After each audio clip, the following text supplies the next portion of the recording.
From the footage, you could see a large group of protesters surrounding one woman and actually pulling her hands, arms, and pouring some liquids to the woman.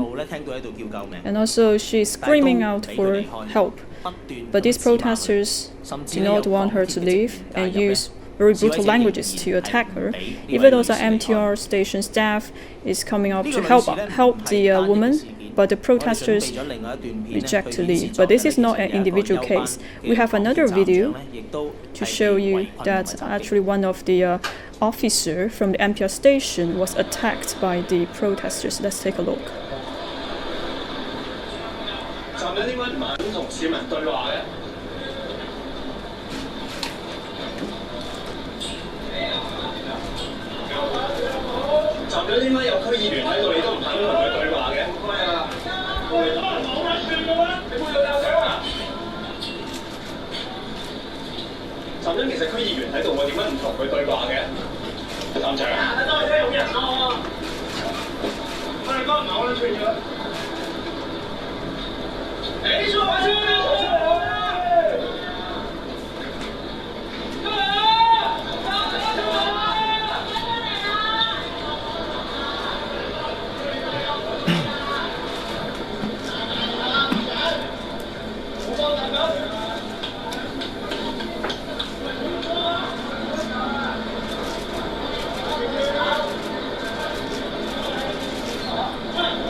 From the footage, you could see these protesters besiege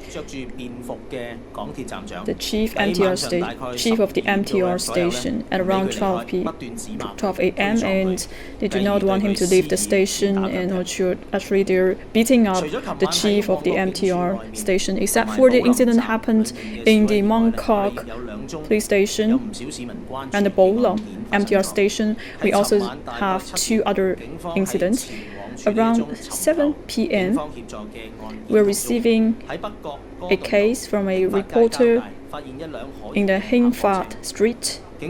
We found a truck. We're using a speaker, asked this truck to stop, but we see this truck continue to dash into the Yinghua Road. We continue to chase the truck, and we found the driver actually holding a gun-like weapon and aim at our police officer. And then the driver went back to the truck and continued to drive to other areas. And later on, he also showed a laser gun. because we found at that time the situation is very dangerous, and we are pulling out the pistol on guard, and later on the driver take off his gun, and we arrested this man, and he was 37 years old, and he said he was a delivery man, and we have sent him to the criminal unit for investigation. Now we are still detaining this man, so let's take a look on the weapon he is holding.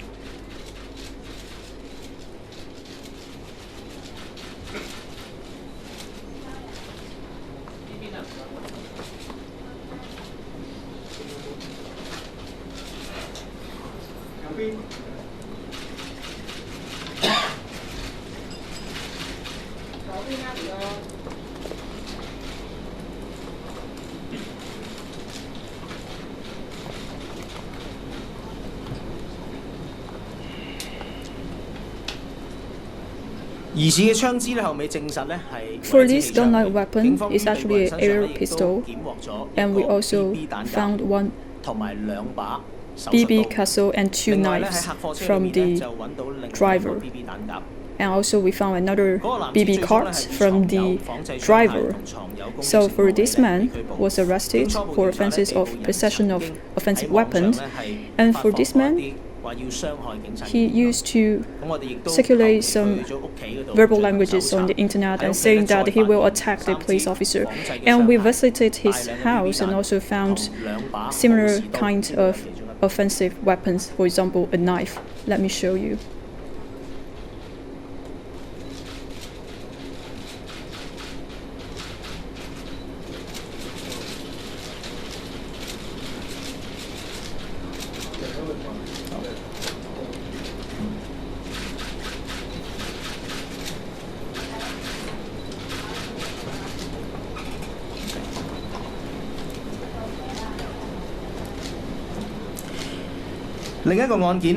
For another incident, this morning in Tuen Mun Road, when a police officer is patrolling and found a suspected vehicle, he found some hammers, gloves, and suspected clothes.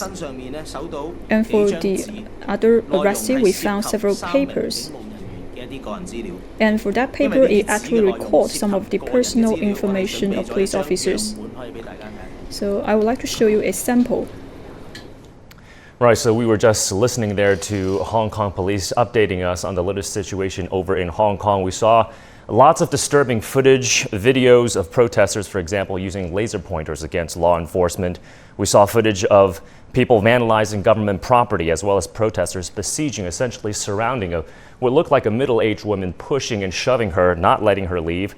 We also, of course, saw a very long video of these protesters violently harassing the chief of the MTR station, not allowing him to leave the subway. Lots of pushing and shoving there, as well as verbal abuse as well. So keep it here on CGTN as we keep you updated on the latest and evolving situation over in Hong Kong. And make sure to tune into our CGTN's new media team as we will bring you live of this press conference of Hong Kong police every single day.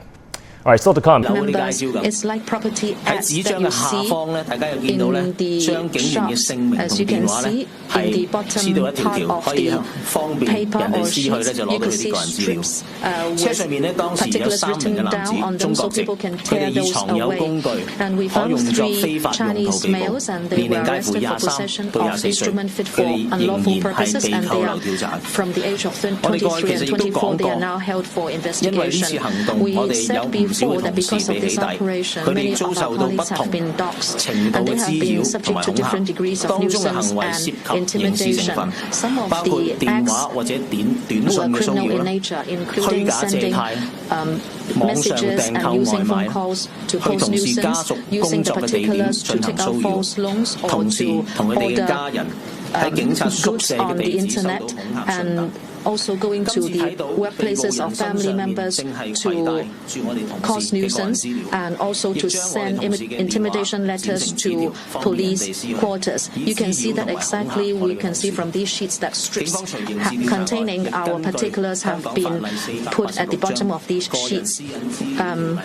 We, of course, will make criminal investigation, and then we'll also follow up according to Cap 486 of the laws of Hong Kong, which is the Privacy Ordinance. Mr. Kong, over to you for arrest figures. In the action yesterday, we arrested 4 males from the age of 22 to 44. And the offences included unlawful assembly, attack occasioning actual bodily harm, false imprisonment, and also conspiracy to assault. On the night of the 4th of September, at the Polam station of the MTR, a few hundred protesters gathered, and some extensively destroyed or damaged facilities therein. And about 12 midnight, there was one off-duty MTR staff member who just left his work, was surrounded and attacked, and he was pushed to the ground. The MTR called the police, and we arrested 2 males on the offense of attack occasioning actual bodily harm.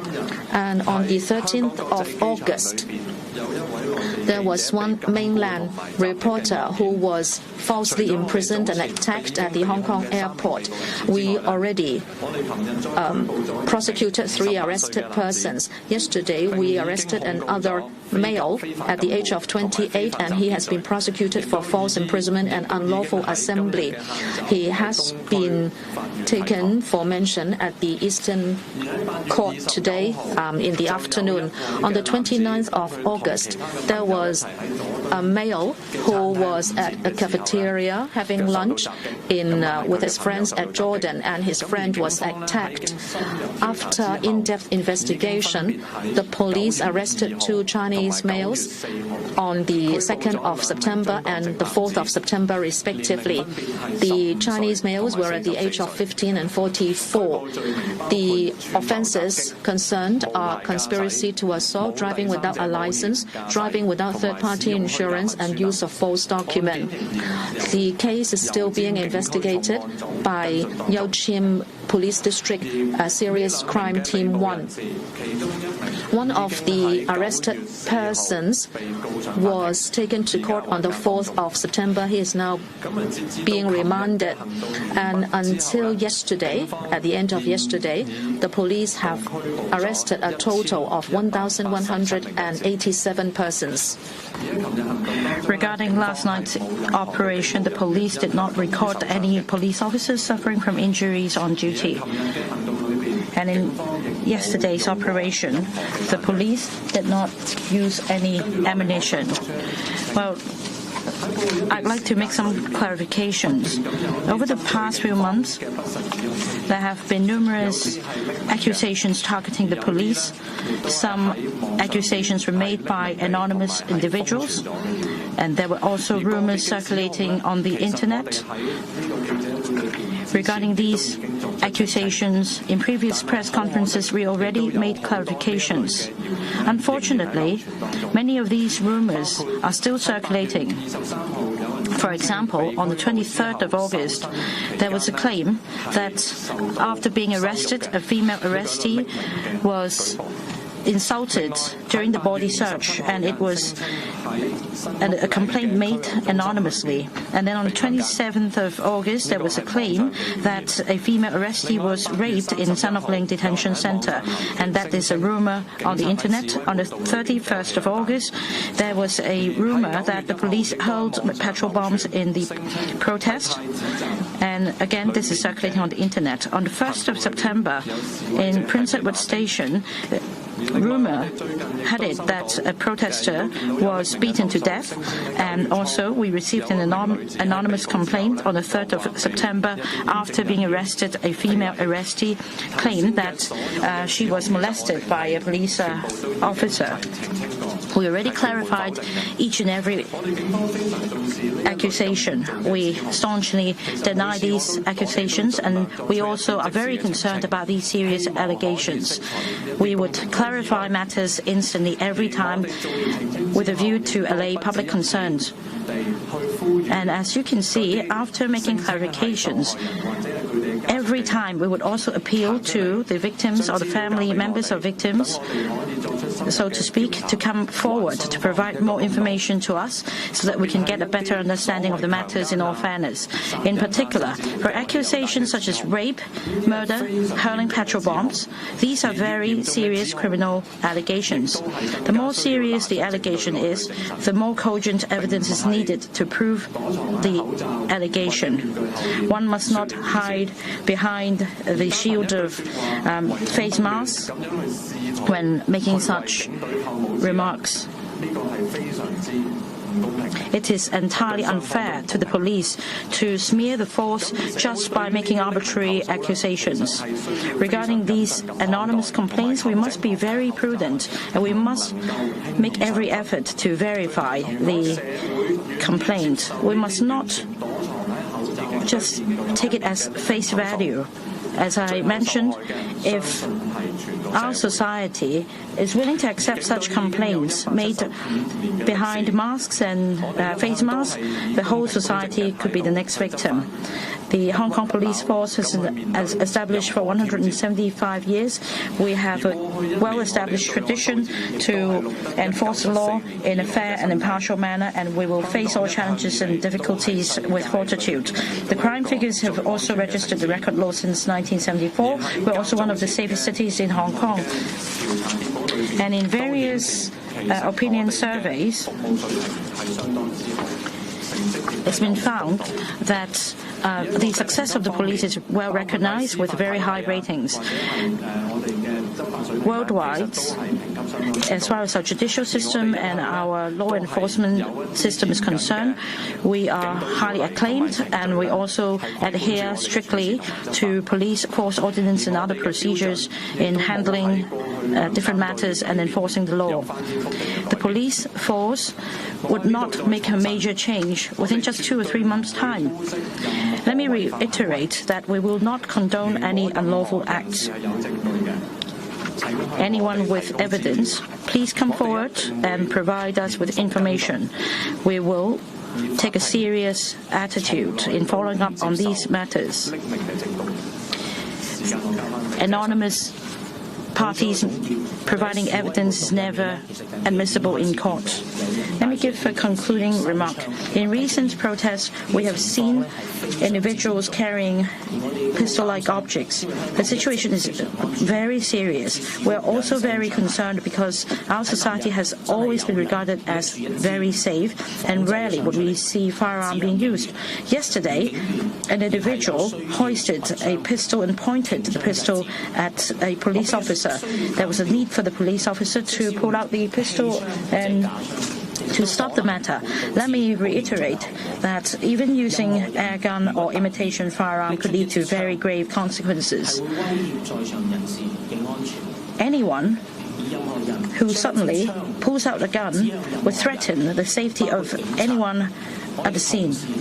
And if that individual points the gun at anyone, including the police, our colleagues may not be able to distinguish whether the gun is genuine or not at that very instant. And while their safety is being threatened, our colleagues would definitely use the necessary level of force to stop the firearm from being used. On various occasions, we have seen the appearance of pistol-like objects. We are gravely concerned. I need to point out that possession of imitation firearm would attract a maximum penalty of 7 years of imprisonment. In the past week, apart from the 2 cases in North Point and Tuen Mun, last Friday on the 30th, an off-duty police officer was chopped by 3 people right outside Kwai Chung police station. In the small hours of last Saturday on the 31st, the police also intercepted 2 males and 1 female outside Yau Tong police quarters and found on these persons a 20-centimeter long knife and some materials that could be used to produce explosives. They've been arrested for possession of offensive weapons. We've noticed that the acts targeting the police have evolved from shouting slogans, making malicious appeals on the internet, phone nuisance and threats to attacking off-duty police officers with knives and pointing suspected pistols at the police. For these serious acts with despicable intentions, we would spare no effort in stopping them, and we will also crack down on all crimes and bring all offenders to justice. As you mentioned, there are also new various rumors circulating on different platforms on the internet, and some people repost these rumors without verifying the source. We have tried to clarify these rumors on numerous occasions. These unfounded accusations serve no purpose other than to drive a wedge in our society and inciting violence. In the past 24 hours, once again, we've seen the police stations being besieged and the MTR stations being vandalized. We firmly believe that our society would not want matters to further escalate or violence to continue day after day. We reiterate that we treat all violence acts in an equal and impartial manner. We would spare no effort in bringing all offenders to justice. Speech in English. Last night, again and again, radical protesters horned the street outside the Mong Kok police station, pointing laser beams and setting out barricades. On top of deployment of anti-riot officers, we have sent 10 officers of the police negotiation cadre to break the ice and cool down the situation. Our PNC officers appeal to the protesters to refrain from their disruptive and destructive acts. Their efforts complement the dispersal operation of our frontline officers. As a result, the streets were clear at around midnight after our dispersal operations. In parallel, over in Polam MTR station, as many as 100 protesters vandalized MTR station, smashing up facilities and even victimizing innocent citizens. At one point, a female passenger was surrounded and assaulted with unknown fluid thrown at her. In another incident, an off-duty MTR train driver was also beaten up and publicly shamed by violent protesters. It is high time to say no to such recurrent, random, and reckless violence. Over the past weeks, we have seen more and more malicious online comments targeting the police. Worst of all, there is worrying trend that certain radical people turn rhetoric into reality. Yesterday, over in North Point, a man was driving his van down the road and our officers gave chase. The driver later alighted his car and pointed a pistol-like object at our officers. At that time, a lot of passers-by were around and intimidated by such reckless acts. Our officers quickly hoisted their revolvers to warn him to stop. The culprit then put down his air gun and was arrested for possession of imitation firearm and possession of offensive weapons. We seized a BB bullet speed loader and 2 surgical knives from his van and on his possession. From our initial investigation, the culprit made some comments online claiming to hurt the police. In Tse Chun-chung yesterday, while our officers were on foot patrol, they intercept a car where many tools fit for unlawful purposes, like a hammer, mask, etc. There are also several posters with anti-police messages and personal data of our officers. The 3 people fell victim to cyberbullying and unlawful leakage of personal data, a practice known as doxing. Apart from criminal investigation, we will follow up with references to personal data and privacy ordinance of the Hong Kong laws. Apart from the 2 incidents, last week, 3 assailants knife attacked 1 off-duty police officer outside Tse Chun-chung police station late at night. The officer was critically injured and is still hospitalized. The worrying trend of radical protesters lashing out at police officers certainly poses a grave threat to public safety. Now I'll give you a brief update on the arrest figures. Since yesterday, we arrested 4 males, aged between 22 and 44. The offenses include unlawful assembly, assault occasioning actual bodily harm, and forced imprisonment. As for clarification, every day we try our best to rebut false online rumors and to present the truth to the public. We are concerned about the increasing amount of unnamed, unverified, and untrue complaints against the police. Some people accuse police officers of sexually assaulting, raping, or even killing protesters. These rumors are totally false and unfounded. The Hong Kong police have come a long way in establishing our reputation as the Asian finest, with a history of 175 years. If you look at our track record, we are capable of keeping Hong Kong crime rate under control. In fact, our overall crime rate dropped to its lowest in 45 years last year. All false rumors are malicious attack on our reputation and our cornerstone of Hong Kong, public safety and order. In conclusion, you have read a lot, seen a lot, heard a lot about the events and protests in Hong Kong. But who would take the time to verify information before spreading it? All malicious allegations will only break our society and breed hatred across different sectors of the society. It is alarming to see people channels their hatred into violent attacks against the police. Hong Kong has always been a resilient, resourceful, and reasonable society. No one would like to see Hong Kong go downhill and hit the rock bottom of endless violence. Together we can step out of the shadows. Thank you. 好，而家問題時間開始，每位最多問3題。前邊間條衫呢位男士。新华社记者提问3个问题。第一个，民建联屯门区议员曾宪康办事处日前被大肆破坏，